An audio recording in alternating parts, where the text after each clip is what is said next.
There's a certain kind of silence you only find deep in the Oregon wilderness. My name is Michael, and for years, these trails were my only escape from the world. It was a Tuesday afternoon, the air was crisp, and the sun was just starting to dip. I had my GoPro strapped to my helmet, ready for a solo mountain bike run. Most people think the woods are peaceful, a place to find your inner self. But as I pulled into the trailhead parking lot, I felt a strange heaviness in the air. There were no other cars around, just miles of ancient pines and shadows. I checked my gear, tightened my laces, and took a deep breath of the pine-scented air. I've done this 100 times, always seeking that rush of adrenaline and speed. Little did I know, this would be the last time I ever felt safe in the trees. Just as I was about to pedal off, a rusted black pickup truck pulled into the lot. It didn't park in a spot, it just sat there, idling near the entrance of the trail. The windows were tinted dark, making it impossible to see who was behind the wheel.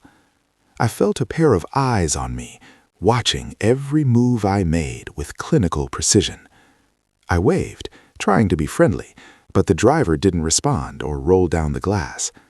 A cold shiver ran down my spine, but I brushed it off as pre-ride nerves. I clicked into my pedals and began the ascent, the tires crunching over the dry needles. Every few hundred yards I glanced back, expecting to see the truck following me. But the forest was still, and the only sound was my own steady, rhythmic breathing. I pushed deeper into the park, leaving the gravel road for the narrow, winding dirt paths. About 3 miles in, the trail began to narrow significantly, choked by dense ferns. I was picking up speed on a downhill stretch when I saw something bright on the ground. I slowed down and realized it was a small, plastic yellow rubber duck sitting on a stump. It looked brand new, completely out of place in this rugged, unforgiving terrain. A mile later, I found a child-stuffed bear hanging from a low-hanging branch by its neck. My heart began to race. There were no families out here, no campsites for miles. These weren't lost items. They were placed there intentionally, like breadcrumbs or markers. I stopped my bike, the silence of the woods now feeling heavy and suffocating. I looked around, scanning the thick wall of Douglas firs for any sign of movement. The forest felt like it was closing in on me, turning from a sanctuary into a cage. I decided to turn back, sensing that something was fundamentally wrong with this trail. I turned the bike around and started pedaling hard, wanting to reach my car before sunset. I was leaning into a fast curve when a sudden glint of light caught my eye. Instinct took over, and I slammed on my hydraulic brakes, skidding sideways in the dirt. I came to a halt just inches away from a thin, shimmering line stretched across the path. It was high-tensile fishing wire, tied tightly between 2 trees at exactly neck height. If I hadn't seen that reflection, the wire would have clotheslined me at 30 miles an hour. My hands were shaking as I reached out to touch the cold, nearly invisible string. This wasn't a prank. This was a calculated attempt to cause a fatal, decapitating injury. Someone had been waiting for me to come back down this specific path at high speed. I pulled a multi-tool from my bag and cut the wire, my breath coming in jagged gasps. That's when I heard it, the distinct, heavy crunch of a boot stepping on a dry branch. It didn't come from the trail ahead of me, but from the thick brush to my left. I froze, my GoPro still recording the empty, menacing woods surrounding me. "Hello?" I called out, my voice cracking with a fear I couldn't hide. No one answered, but I heard the sound of someone shifting their weight in the shadows. They weren't hiding very well. It felt like they wanted me to know they were there. I hopped back on my bike, my legs feeling like lead as I tried to build up speed. I took a sharp turn onto a secondary trail, hoping to lose whoever was stalking me. But through the trees, I saw a flash of black metal. The truck was already ahead of me. Seeing that black truck parked on the fire road ahead sent a jolt of pure adrenaline through my veins. He wasn't just following me, he was cutting me off, predicting my every move like a predator. I veered off the trail, crashing through a dense thicket of blackberry bushes that tore at my skin. I didn't care about the scratches, I just needed to get away from the sound of that engine. I ditched the bike behind a massive fallen cedar, hoping the dark frame would blend into the shadows. My heart was hammering against my ribs so hard it felt like it would crack them open. I dropped to my stomach, crawling through the damp moss and rotting leaves to stay out of sight. From the direction of the truck, I heard a door creak open and then a heavy thud. No engine revving, no shouting, just the terrifying sound of someone stepping out into the dirt. I pressed my face into the dirt, praying the red light on my GoPro wasn't visible through the leaves. Minutes felt like hours as I lay there, listening to the forest hold its breath along with me. Then I heard it, the slow, rhythmic crunch of footsteps approaching the spot where I'd left the trail. I peeked through a gap in the ferns and finally saw him, a man in a worn canvas jacket. He didn't look like a movie monster. He looked like a local hunter, calm and disturbingly patient. In his left hand, he carried a spool of that same shimmering fishing lyre I'd nearly hit. In his right, a long, serrated hunting knife that caught the dying sunlight through the canopy. He wasn't rushing. He was scanning the ground, looking for the broken twigs I'd left behind. He stopped exactly where I had turned off the path, tilting his head as if listening for my pulse. A cold shiver ran down my spine when I realized he was smiling, a small, private grin of satisfaction. This was a game to him, a sport where I was the only prize, and he had all night. He started walking toward my hidden bike, his movements fluid and practiced in the rough terrain. I realized then that I had made a terrible mistake by leaving it so close to my hiding spot. He reached the fallen cedar and looked down, but he didn't grab the bike right away. Instead, he reached into his pocket and pulled out a handful of small metallic objects. He began scattering them in the leaves around the bike, homemade caltrops, sharpened and rusted. He was making sure that if I tried to make a run for the bike, I'd be crippled instantly. The calculated cruelty of it made my stomach turn. He wanted me alive, but unable to move. He stood over my bike for a moment, then looked directly toward the bush where I was crouching.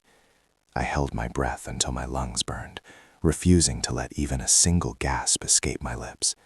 He didn't see me, or maybe he did, and just wanted to savor the hunt a little longer. The sun finally dipped below the horizon, plunging the Oregon woods into a suffocating blue twilight. With the light fading, my chances of finding my way back to the main road were vanishing. I reached for my phone, my fingers trembling as I tried to check the GPS or call 911. No service, the two words that feel like a death sentence when you're being hunted in the wild. The man began to move again, but this time he wasn't looking for me, he was working. I watched in horror as he began stringing more wire between the trees surrounding my location. He was building a perimeter, a web of invisible blades designed to catch me if I bolted. Every time he moved, the wire would hum softly in the wind, a metallic warning in the dark.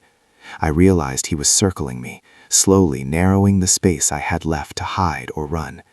I was trapped in a cage of his making, and the door was closing with every step he took. He returned to my bike, and this time he pulled a small hatchet from a sheath on his belt. Without a word, he began to methodically destroy it, hacking at the carbon fiber frame with precision. The sound of the metal snapping and the tires popping echoed through the woods like gunshots. He wasn't angry. He was simply removing my only means of escape, piece by agonizing piece. Once the bike was a heap of useless scrap, he tossed the hatchet aside and knelt down. He picked up my helmet, turning it over in his hands as if examining a trophy from a kill. Then he looked up and stared into the darkness, right at the spot where I was shivering. He pulled out a flashlight, but he didn't turn it on yet. He just held it, waiting for me to move. The silence that followed was the loudest thing I've ever heard, thick with the scent of pine and fear. He knew exactly where I was, and he was waiting for the perfect moment to turn on the light. Suddenly, the darkness was shattered by a beam of light so bright it felt like a physical blow. He clicked the flashlight on, the white glare cutting through the brush and illuminating the leaves around me. I squeezed my eyes shut for a split second, praying the light hadn't caught the reflection in my pupils. I could hear his footsteps again, slow, rhythmic, and heavy on the damp earth.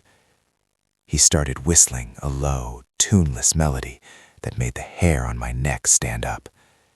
It wasn't a song of malice. It was the sound of a man who was thoroughly enjoying his work. The light swept over my shoulder, missing my head by mere inches as he scanned the perimeter. "I know you're tired, Michael," he said, his voice a gravelly whisper that seemed to come from everywhere. Hearing my name come from the mouth of a stranger in the middle of nowhere broke something inside me.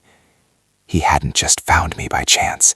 He had been watching me, learning about me, long before today. I realized I couldn't stay in the bush anymore.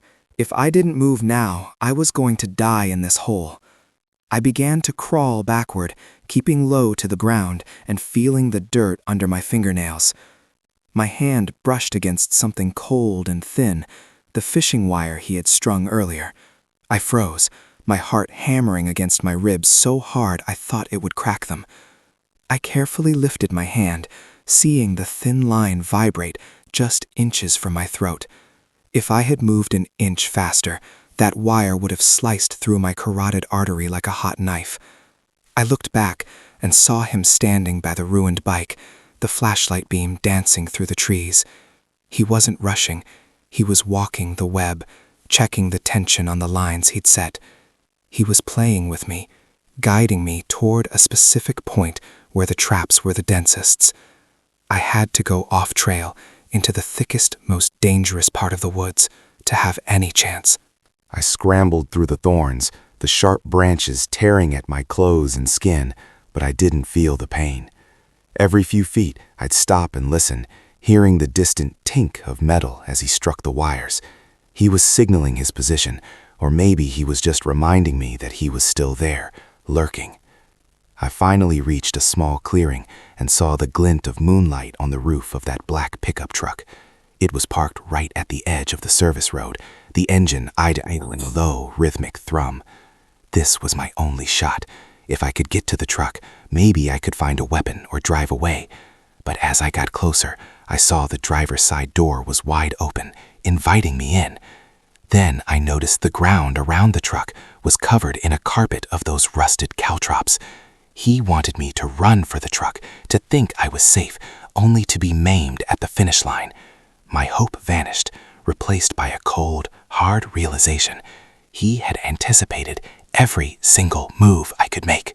I backed away from the truck, but a branch snapped behind me, and I spun around in a panic.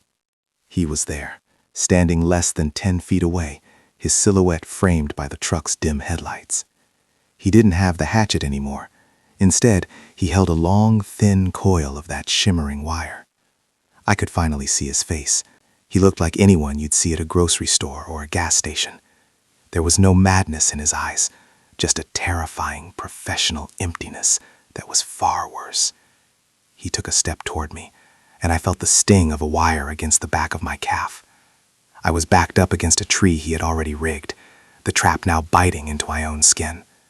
He stopped, tilted his head to the side, and a slow, chilling smile spread across his face. It wasn't a smile of anger. It was the look of a craftsman seeing his masterpiece finally completed.